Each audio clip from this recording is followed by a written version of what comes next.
these two schools that we really liked. Both of them have very interesting programs, but that wasn't for us. We didn't see this coming, to stand still and quiet for almost 2 hours. So the school is great, a welcoming place. You like being there. So it did make him a little bit more responsible.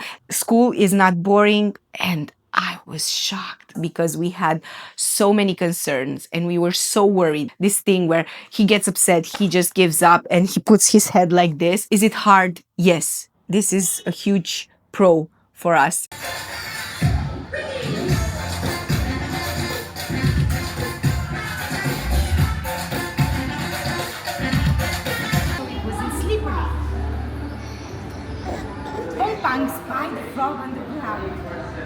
Regarding the schools, I decided to give you much more information because for me it was a big challenge back in Romania, trying to do research, trying to find schools, trying to get in contact with someone from those schools and talk to them. And we actually did make some international phone calls at that time, trying to get as much information as possible.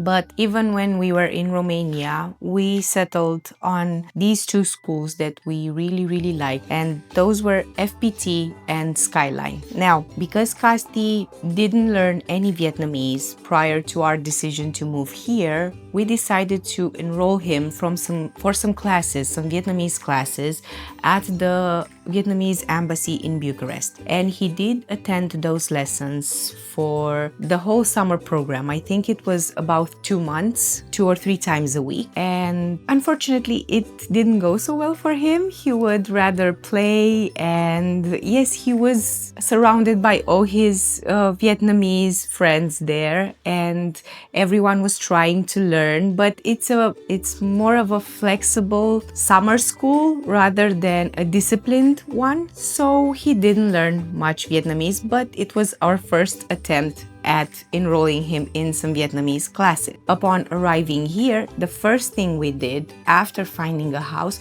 was finding him a private tutor to work with him every day. And we found this really nice teacher that worked with him for a whole month, every single day, for at least an hour. And after an entire month of working one-on-one with a teacher, Castiel knew nothing new in Vietnamese. It didn't work. I think we rushed into it because he was still going through this transition, and I think he blocked the idea of learning this hard new language after only arriving for a month here. And we took a step back. We spoke to the teacher. We told her we're just gonna stop here. I think it's too much for him. He already spoke English and he already spoke Romanian, and with the moving and everything, we figured this is too much for him. We are going to give him a break and see what we can sort out with the school. In the meantime, yes, I took some notes so I can be as transparent as possible and also give you the most accurate information. After we went to see both schools, FPT and Skyline, both of them have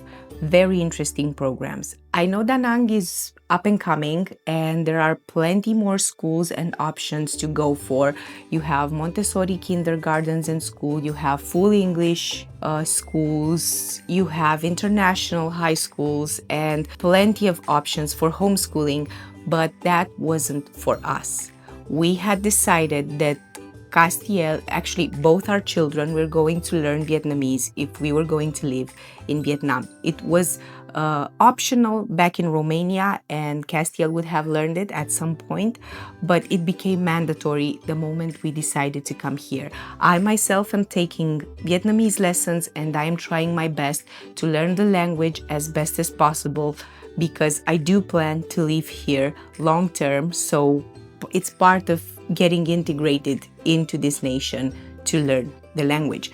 So FPT and Skyline both have really good English programs, which we did want to keep. Now, upon visiting FPT, at that time it was only Phong and Castiel. The headmistress from there told us that they don't accept children who don't speak any Vietnamese into any of their programs because it would be much more difficult to integrate them. On the other hand, Skyline, after giving us a tour and after describing all their programs to us, they have 3 major programs and we chose the one in the middle. It's called Integrated S.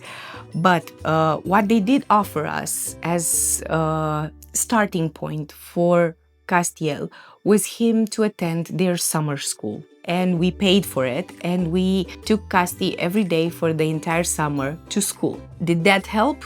Yes, it did. First of all, because he was in class with most of the children who are now his classmates. He was no longer alone. He was with kids his own age and socializing. A few of the kids did speak some English, so he could make friends easier. And also the school got to know Castiel and his potential.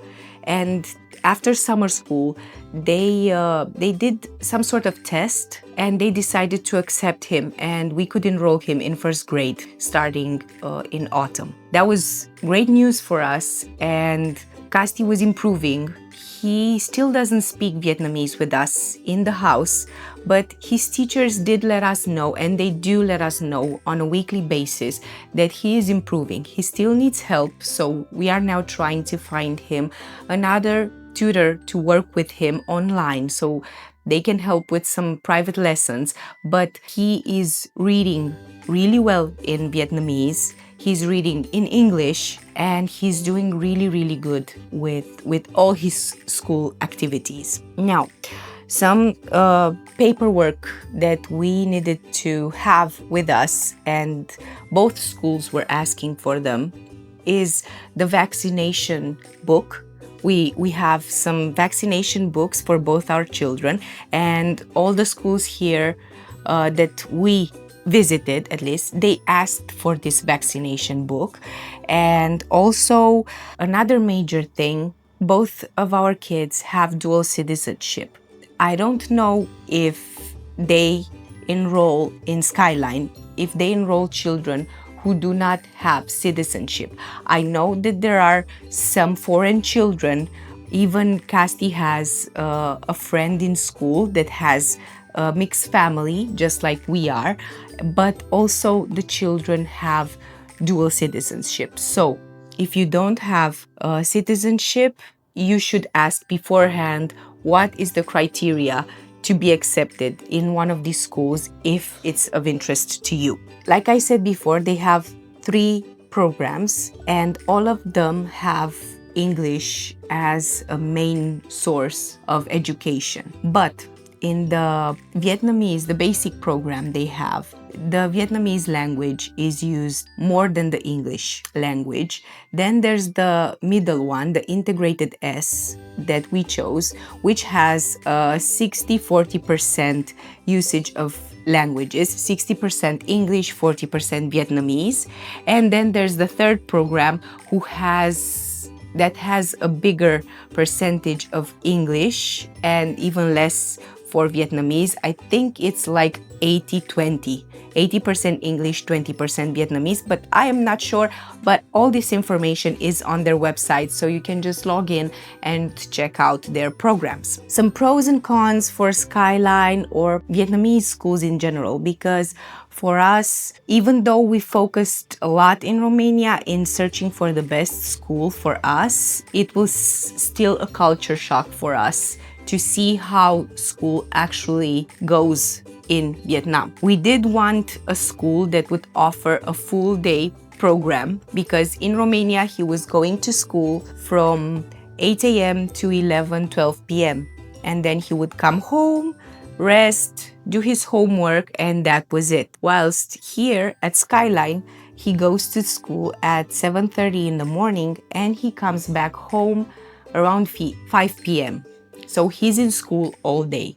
The school offers breakfast, lunch, and the snack in the afternoon. But some cons on this side, because we didn't see this coming. We thought that if he goes to school for an entire day, then that must mean that he's doing his homework in school, but he's not. So he comes home at 5 p.m. and he still has homework to do. This came in as a really big shock for me, because As I was looking into the school and their programs, I thought to myself, he's going to do his schoolwork up until 5 p.m. and then the afternoons are family time. So I was planning all this, going to the beach or going outside or going to the playground as a family, but instead we had to change all that to accommodate him to come home, rest for a bit, and then help him with his homework, because even though it's not a lot, it's hard for him to do it alone, especially when it comes to the Vietnamese language that he doesn't understand. So he needs us to read for him, to explain what he needs to do. This is where Phong is taking really good care of Casti to make sure he understands. He helps him with his reading, he helps him with the vocabulary, with everything. But it takes him longer to do his homework. So most of the afternoons that we plan to spend together are usually compromised due to him having homework to do almost every day. Another con is the nap time, because as a nation, they all nap at lunch.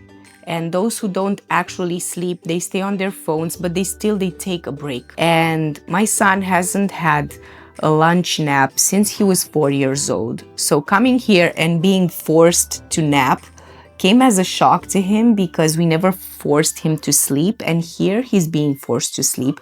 We did try to talk to the school and explain to them that he doesn't nap anymore. The reply that came from school was, "Oh, but nobody's forcing him to sleep, but he still has to stay there quietly while the others sleep."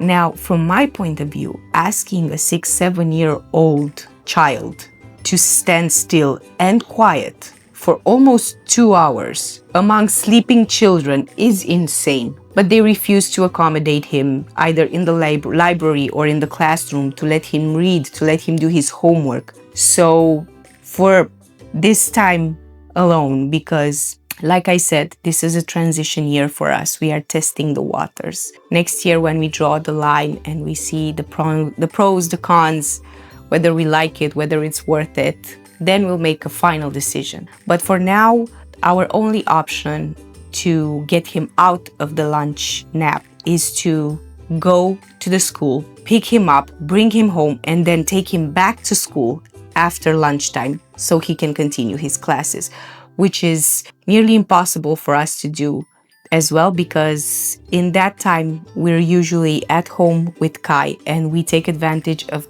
his nap time so we can work in peace. And so going to the school, picking up and going back doesn't work for us. So what we negotiated is, you can either try and sleep because you're a kid and you might still use a good nap in the afternoon, or if you don't feel sleepy, just imagine things, think of a favorite show that you watched, play with your fingers, just try not to disturb the others, at least for now, at least until we find a solution. The teachers, because we didn't let this go, we did try to insist a few more times to see if we could find a solution. The teachers told us that even the other expat children that they have enrolled in their school eventually got used to the lunch nap, and eventually they learned how to sleep again in the afternoon. So basically that's what they're trying to teach my son, to have a nap in the afternoon again. I'm still conflicted about this. I'm not sure how I feel about this. On the one hand, I don't like it. I feel like they are forcing something on him that his body doesn't want to do. And on the other hand, as a grown-up thinking about how tired we are, I want to tell him, kid, just go to sleep. You're gonna miss this nap when you're a grown-up. Just go to sleep. But yeah, I'm still conflicted. I'm still processing, so I cannot give a final verdict on the nap. Another con for this school is the special projects. I'm not sure if all the schools do it. In Romania, it's not such a popular thing, especially with public schools, but Skyline is not a public school, it's a private school. But they do like the special projects. So on top of the homework that arrives with the children daily, every once in a while, for different occasions, the teachers will encourage certain do-it-yourself projects at home to encourage parents and children working together. Now, as I've mentioned before, I was already planning afternoons together with my children, and those afternoons got eliminated because of homework. Now, working on school projects together with the child, for me, it's not bonding time, it's frustration and lack of patience and anger management issues on my part, because most of these school projects come with cutting paper and sticking and glue and stuff like that a 1-year-old cannot be around. So what we end up doing is postponing the project as much as possible so that me and Kai are not there and Fong ends up working with Castiel. And since this whole thing is rather new to us and we haven't really worked on do-it-yourself projects much beforehand, all the assignments that they had so far made it really, really difficult for us. I mean, at one time, they wanted to do this lantern, and Casti chose a lantern made out of a plastic bottle with the Vietnamese flag on it. It was really, really cute. But he started working with Fong around 7 p.m. and by 10 p.m. Casti had to go to bed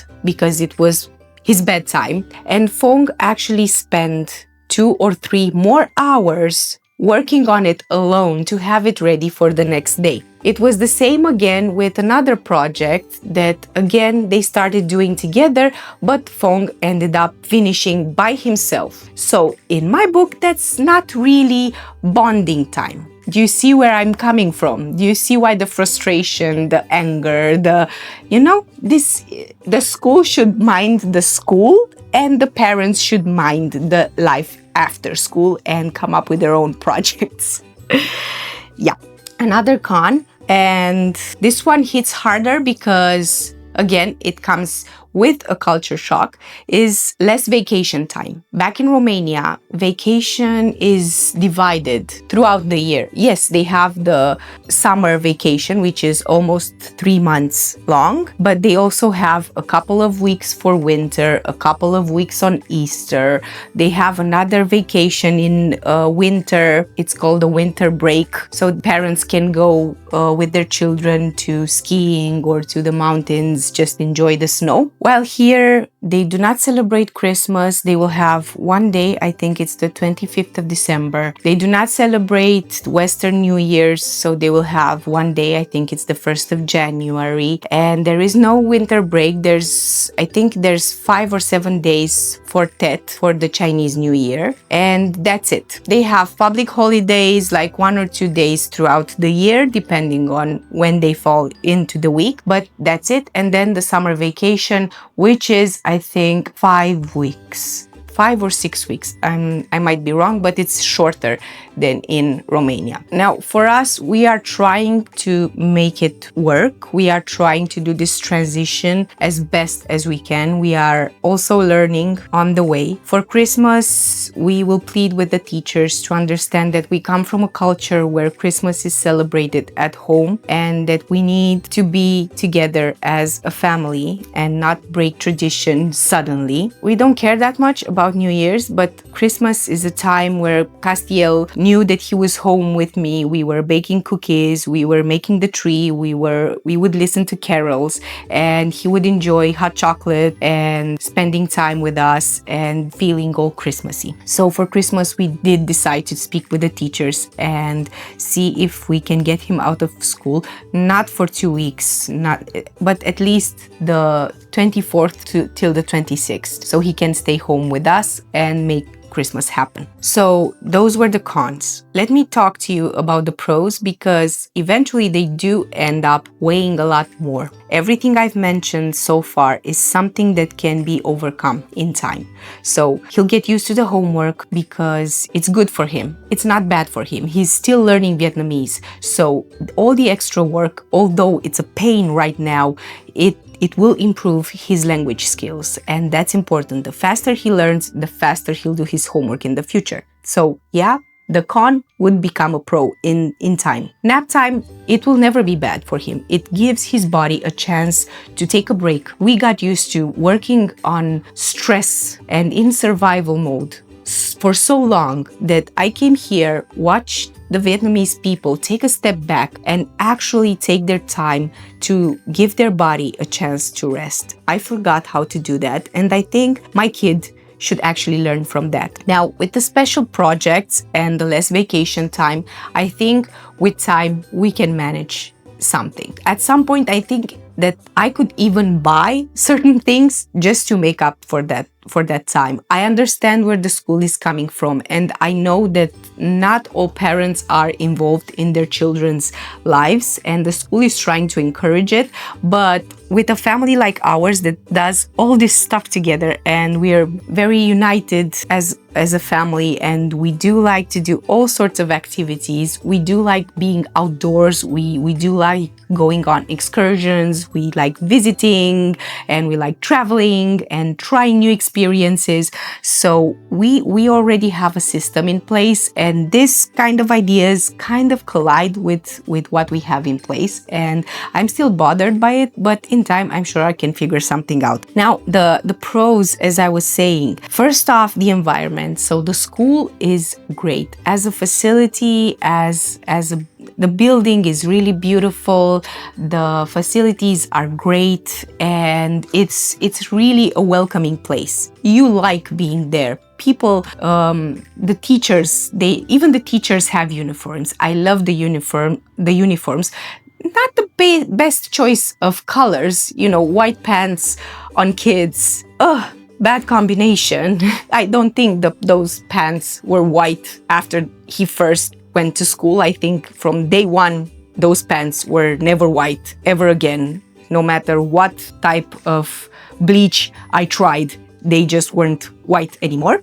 But yeah, I love the idea of uniforms. He knows what he has to dress up in the morning. He has the standard uniform and the PE uniform. And he's already very responsible. He knows how to dress himself in the morning. He knows what shoes to wear because he has this requirement of shoes once a week. So it did make him a little bit more responsible, and it eliminates that stress for the parent. Oh my God, what are you going to wear tomorrow for school? Oh, it's the uniform. There it is. Perfect. Bam. So yeah, I do love the environment. I do love the uniforms. I do love the fact that they have a variety of food. So the food for breakfast and lunch is a buffet style serving, and they have plenty of options to choose from. Now, unfortunately, my kid is not a big eater, and we are trying to convince him at least to taste some of the foods he has in school. But all the food is very, very healthy and very delicious because they do email us all the food for the entire week. So the food is great, and it takes off the pressure from me to cook him or prepare him a lunchbox. What else? The classes. The classes are really smart. They are practical. They encourage critical thinking. They encourage creativity. They encourage the kids' imagination. They have all these sorts of contests and competitions that make kids want to participate. And very, very often, Casti comes home and he brings some sort of diploma or certificate. Look, Mom, I won first place in the I don't know what competition in school. It's something silly, something small, but it validates their efforts, and the children love it. And I love it because I can see day by day how my child is progressing. And school is not boring. School is not a place where he goes to be stressed. He does have good days and bad days. Some days he fights with his friends. Some days he pisses off his teachers, or the other way around. But at the end of every week, he's happy to be there. He likes his school. At some point, he was running a fever, and the teacher, she called us and she said, Casti isn't feeling well. He said he has a headache and he's starting to have a fever. And we said, okay, we are coming to pick him up, of course. And then she said, the nurse from school already gave him something for the fever and the headache. And if you don't mind, Casti asked if he could stay in school for his robotics class. And I was shocked. My kid had a headache and a fever, but he still wanted to be in school and not miss his robotics class because it's one of his favorite classes. And that alone gives you an idea of how good the school is doing. You have a kid that could come home and he chooses to stay in school so he doesn't miss his favorite class. I think that's great. And yeah, he didn't miss his class. We came home and we did a test that evening. We found out he had the flu, so he actually stayed home for the entire week that followed. But yeah, he didn't miss his robotics class. So the classes are great. The teachers are amazing. They know how to communicate with the children. They know how to discipline them in a gentle but firm way. And how do we know that? Well, another plus for Skyline School is that they give parents access to the cameras in their classroom so you can see throughout the day how your kid is doing. Now, for us, this was a big plus because we had so many concerns and we were so worried, especially in the first month, at how he was doing, how he was talking with the other children, how he was talking with the teachers. Was he doing fine? Was he upset? Was he crying? All this worry went away because we could see him on camera being implicated in the activities, raising his hand to answer in class, smiling with his colleagues. And yeah, sometimes he would be upset or he has this thing where he gets upset, he just gives up and he puts his head like this. But 5 minutes in and he's raising his head and he's coming back to it, and his friends are there, come on, don't be upset, or his teacher goes to him and tries to comfort him. You'll get it next time. You're doing great. Don't worry. Don't pressure yourself. And all this is doing nothing but encourage him to do better, to manage his frustration, manage his emotions. He comes home. He tells me about his day. And because I've seen it on camera, I can relate to what he's going through, and we can have a proper conversation about it, and I can help him navigate those emotions. And I think that's great because as a kid, I had so much emotions and I didn't know how to process frustration, and I'm still learning to do that because in my generation this wasn't a thing. Negative emotions were not something to be shown outside. It was something embarrassing. It was something that you were not supposed to do. It was something that you had to suck in, suppress, and let no one see it. So the whole emotional processing for us was just building it up inside until we blew up and ended up in therapy. So for Casti is actually a really good thing because we can talk to him at home, and I do talk to him a lot, and I try to explain as much as possible. Yeah, you can call me a helicopter mom, but I think that the involvement I am having today will matter at some point in his life, and I'm not trying to control him. I am trying to guide him the way I was never guided, and I am trying to push him to try, push him to take a risk, push him to make the extra effort, and who knows, maybe his activities now will turn into passions later.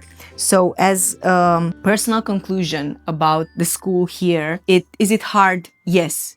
It's harder than in Romania. That's the only reference I have for comparison. It is harder than it is in Romania.